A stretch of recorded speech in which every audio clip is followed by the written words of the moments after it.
একটি বিশেষ ঘোষণা। অত্র এলাকার জনসাধারণকে জানানো যাচ্ছে যে আপনার বা আপনাদের এলাকায় জমিজমা সংক্রান্ত বিষয় নিয়ে কোনো জটিলতা থাকলে তা নিজ জেলা বা উপজেলা ভূমি অফিসে যোগাযোগ করবেন।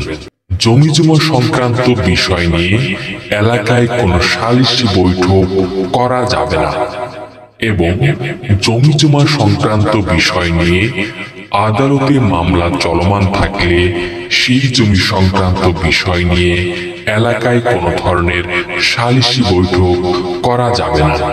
এই আইন অমান্য করলে জেলা ও উপজেলা ভূমি অফিস বা নিকটস্থ থানায় জানানোর জন্য অনুরোধ রইল। আইন অমান্যকারীদের বিরুদ্ধে জেল ও জরিমানা আরোপ করা হবে। আদেশক্রমে ভূমি মন্ত্রণালয়।